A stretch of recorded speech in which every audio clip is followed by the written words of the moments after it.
Welcome. We're here back at the hangar for a Dynon HDX panel unboxing video. I apologize for the rest of the video as my head will probably be up here getting cut off, but I want to give you what you came here for, which is what it looks like when you buy your Dynon panel and unbox it for the very first time and what's going to be included in every one of these boxes. So here's the rest of the video. Now, we went with the Dynon HDX1100. This panel, from what I heard from other pilots, is a lot easier to use than the smaller one when you use it as your primary flight display. Now, it's going to be a super tight fit on a 150, and honestly, I probably would not recommend it if you have a 150 yourself. It is likely going to require modifying the stationary panel behind the instrument panel, which is generally not advised in certified aircraft. Starting off, the panel is sleek, it's nice, it comes with fans in the back, buttons in the front.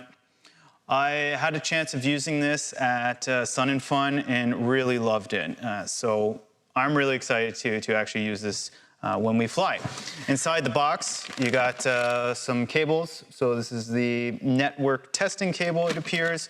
Got a nice Dynon sticker for those who might want to put this on the instrument panel.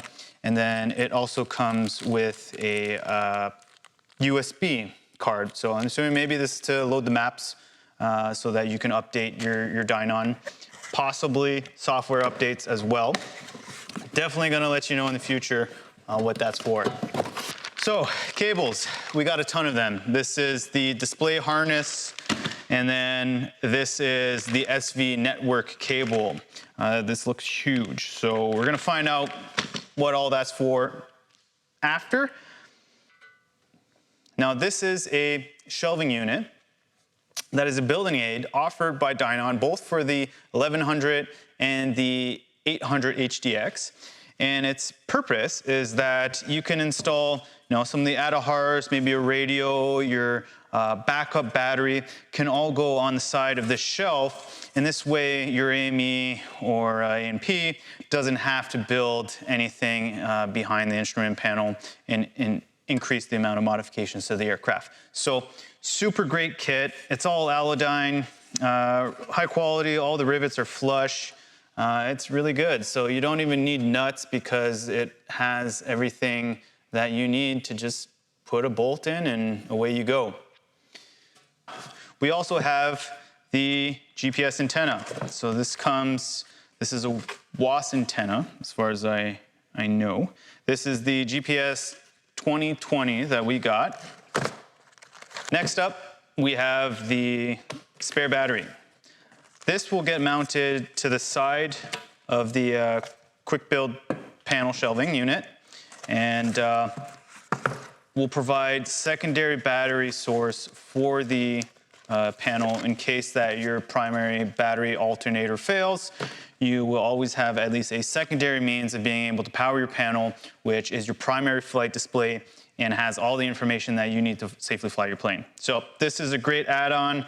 I suspect, we will probably add it either here or probably here on the outside if we have the space for it. The SV network hub.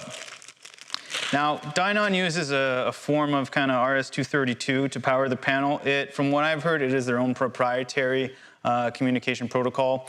But the nice thing about this hub is that you're able to plug in your panel and then all your ancillary devices, so whether that's your intercom or your autopilot servos, they can all be plugged in here, and it makes things nice and simple to assemble and organize. We also bought the Wi-Fi module for the panel so that we can connect to ForeFlight, be able to load up potential missions or flights that we had in ForeFlight, and also be able to pull some of the ADAHRS data as well. Next, we have the radios. So starting off with the Intercom. So this one, we bought a two-place intercom. So when you open the box, pulls out. So all anodized, very nice. You have your volume and your squelch, and then a D-sub connector in the back. Inside the box, you have instructions and your connectors and then also a additional faceplate. So if you want to do it in a horizontal configuration or vertical, this comes with both options so that you can mount your intercom like this or like this. So this is great of Dynon to do. It makes organizing the panel a little simpler because you have more options. So we'll put that back. And of course, don't forget the little screws. Looks like there's some other stuff here too. So they also, looks like they've included, so we got some D-sub connectors with the back shell and the pins. Now these are crimp pins, which means if you're gonna do this install yourself, you're gonna need the crimp tool to be able to do these properly. And that can be, I think they are going for about $200 right now. So they look like this.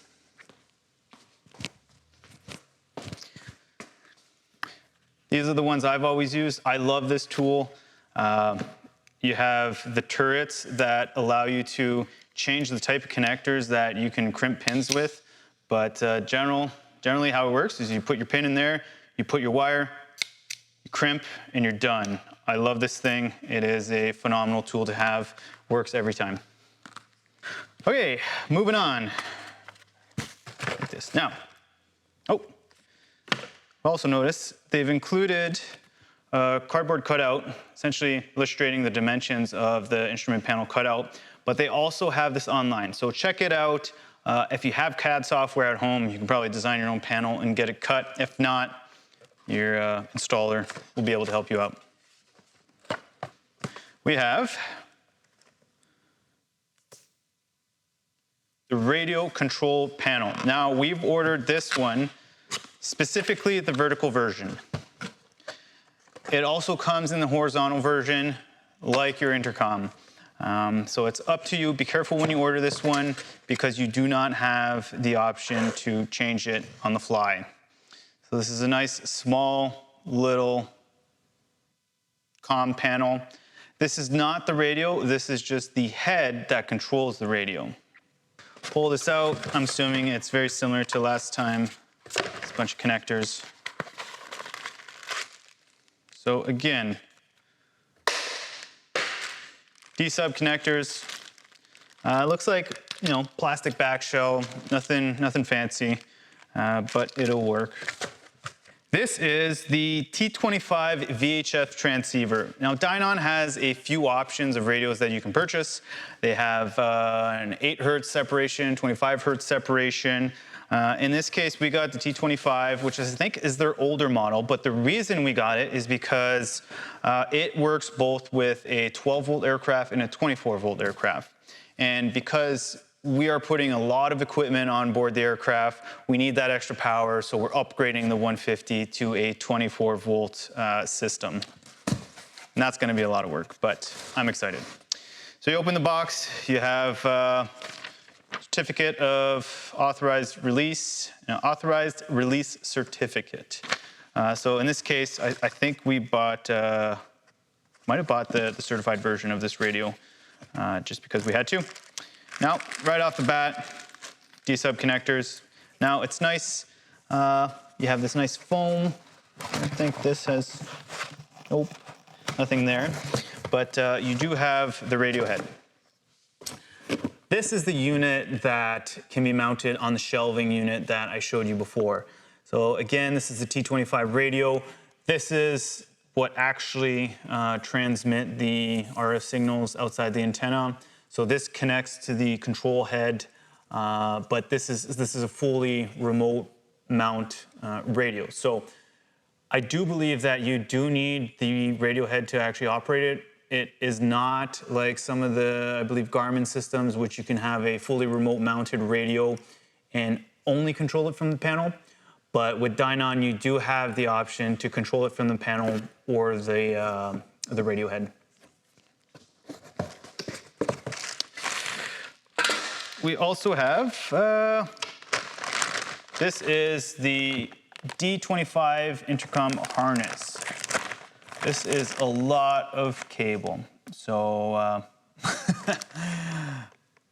I'm assuming this is probably to connect the your audio and mic input for your harness, and you have to attach these cables to that. But we're gonna find out later, and I'm gonna make sure to let you know. Now, last but not least, we have the comms transponder module mounting kit. So this is very similar to the kit provided for the panel, but comes in a bag. You have the main shelving unit, which allows you, if you had a conventional radio stack, you can bolt this into the radio stack, and then you can mount your radios just like this, and then your control head could be either here or in the vicinity. And this allows you to neatly tuck everything behind the panel in an organized fashion. You have 2 slots here, so you can have one radio and another radio, or one radio and perhaps a transponder. It is up to you. You have that flexibility. It also comes with Aladyne brackets that are supposed to be mounted on the side. So if you have multiple radio stacks built up here, you can secure everything and make sure it's all nice and tight. Next up is the engine management system. So we got a bag full of goodies. We have the pressure flow transducer, fuel flow transducer, and then we have the head that all this gets connected to behind the panel. So this is the EMS 220 by Dynon.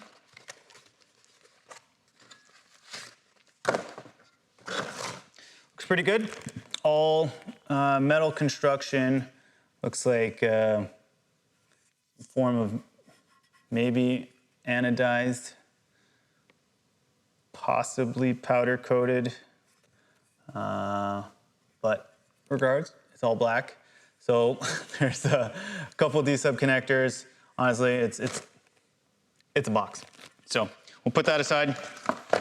But next up is the fuel flow transducer. Now there's different models when you order your kit.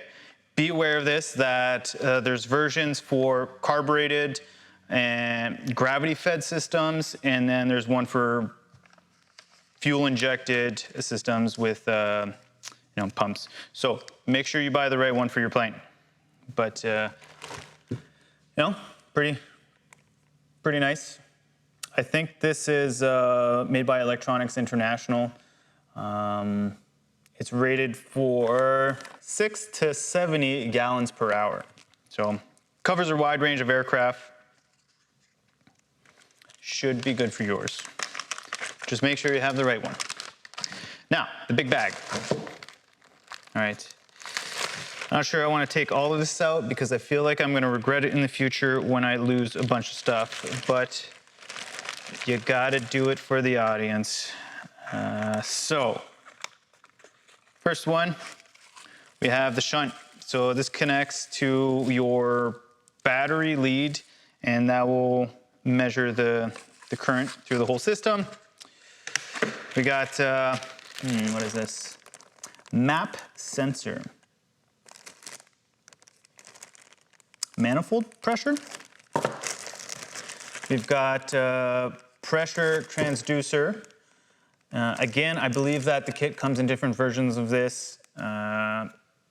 Perhaps it's the the size of the MPT fitting, I think. So make sure you got the right one. We've got CHD sensor. Oh, so it's actually very specific. Next up, oil, fuel, fluid, pressure sensor. So what is the difference here? Okay, so one's a fuel only, and the other one is fuel or oil, I'm guessing, but they look pretty similar. More probes. So this would be the EGT. The way it works is you have this clamp. Typically, you would drill a hole in your exhaust manifold, and the hole is for the probe that goes inside, and then you clamp it with the circular clamp to hold everything tight and seal any fumes from coming out. And then the wires go back and connect into your harness. This is the EGT CHD wiring harness. So remember I was saying that all the temperature probes have little quick disconnectors. They would all go connect to this harness here. Now they provide their own bag connectors that have not been crimped to the cable. This is so that you have the option to be able to shorten this harness to fit your aircraft, so you don't have a big rat's nest of wires behind your cowling. Next, engine sensor main wire harness. Okay.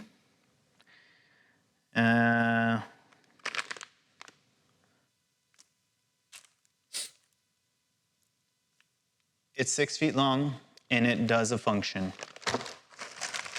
Oil temperature sensor. So,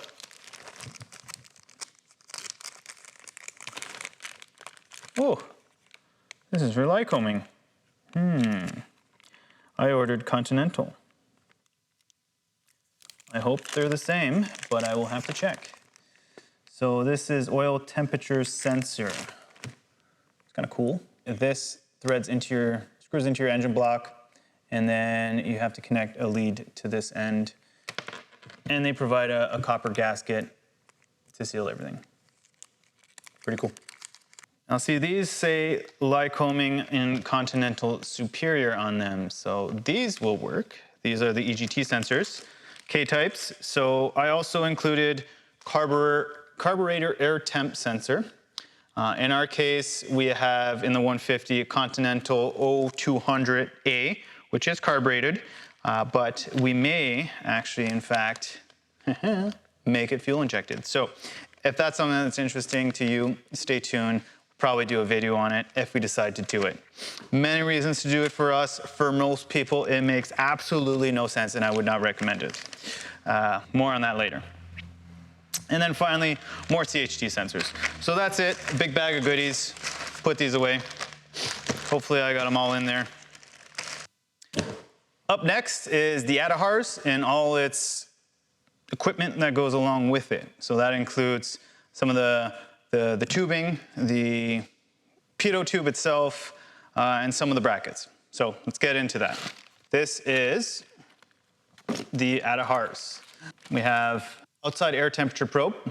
So this is so you can calculate true airspeed and all that fun stuff.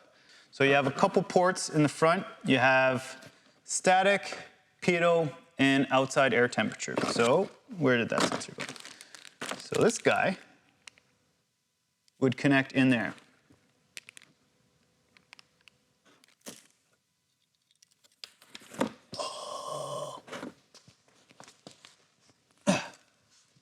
Sorry. Not outside air temperature, angle of attack. That's why that didn't make sense. So that's it. So there we go. Okay. This little Molex connector, looks like it's a Molex connector. That would be for the outside air temperature sensor. And then all your tubing would go into these ports here. Next, I ordered also these dual ADAHRS bracket and EMS to ADAHRS air rink mount. This bracket is going to be needed so that we can take the engine management system and attach it directly to the ADAHRS. So that would look something like this. Pitot mount bracket for a Vans RV kit. Okay, I hope it works for many other aircraft too. But comes with the cardboard cutout. We also have the option to reuse our old pitot tube in the Cessna to do this. But we'll see, you know. It'd be nice to be able to use a nice new one, especially as we build out our autopilot. We are gonna have multiple pitot-static sources so that we have redundancy for autopilot. And so this could be a nice to have. There you go. So all Aladyne, looks nice. Looks like we've got some welds here. So judging by the profile, I'll say this is the front, and then this is the back. Let's do this big box. Ta-da! Lots of foam. In this one we have what looks to be the pitot tube. So this, I bet, is the heater module. So with the Dynon pitot tube, you do have the option of ordering pitot heat. It will come in a separate box. Now what we discovered with this unit is that it only works with 12 volts, which is really unfortunate because we're converting our whole aircraft to 24 volts. So now I have to buy a 12 to 24 or 24 to 12 DC-DC converter just to be able to power this thing, which is really unfortunate because every single one of our other components can do 24. This is the pitot tube. So in this case, you have the ram air in the front, so your dynamic air pressure, and then at the bottom, you have a little hole that is for your angle of attack sensor. So you can see you got AOA and pitot. I hope you can see that. This is a little side component here, but we have, this is a SVnet cable 6-inch. So this is really just a D9 to D9 D-sub connector. Nothing really special about this. All it does is makes it a little easier when you want to connect your components to each other. You don't have to build your own harnesses, which can be time consuming. So I thought it was a bit worth it for us, but you could do it yourself if you really want to do a DIY. Plastic back shells. I'm assuming they use probably Tepcell wiring, which is for aircraft grade wiring. It has a bit of burn resistance to it. So yeah. More boxes. So this appears to be all the plumbing kit for angle attack sensor, pitot, and static. So just a bunch of plastic tubing. So this will allow us to wire pitot tube.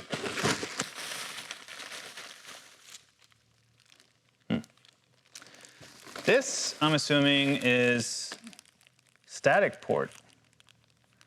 Huh, wow. They actually included static port so that I guess if you have a home built, you can put it on your aircraft. We are likely gonna just reuse the ones on the Cessna 150, although I could add another one if we wanted auxiliary static source, which would be pretty sweet. Looks like a bunch of quick connectors. So these are our T's and Y's. So the plastic tubing just goes in here, and then there's a little bit of play in this connector here. So when you push it in, it grips it, and you can't pull it out. If you do want to release it, you have to push this in and then pull the tube out, and then you can let go. So these are great. I think this will make assembling super easy. You do also have, it's kind of like a ferrule, a plastic ferrule. I'm assuming this is what this is. So this would go over, actually, no, I don't know. Doesn't quite look like a ferrule. Kind of looks like a back shell of some sort. Maybe it's to protect the cable. I will let you know. Next up, something, oh, I'm assuming this is to cut the cables. And then you have more connectors.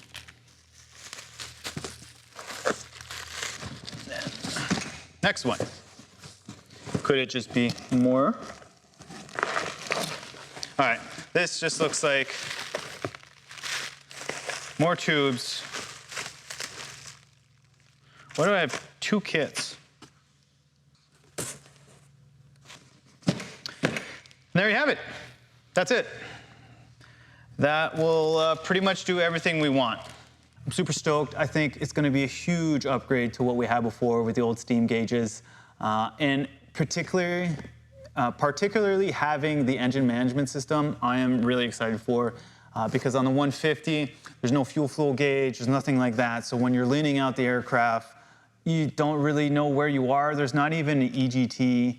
There's only a CHT sensor. So you're using CHD and RPM, and yeah, I just don't like it. I think the 0200 tends to run a little rough when you lean it out. So it'd be really nice to know exactly where we fall on that curve, and if it matches the POH, which would be awesome. So not that the 150 is a huge gas guzzler, but you know, if you like to fly precise, having these kinds of tools are super handy. And if you just love geeking out on aviation toys, this is the thing for you. So I hope you enjoyed it. Follow our journey as we install all this on the 150.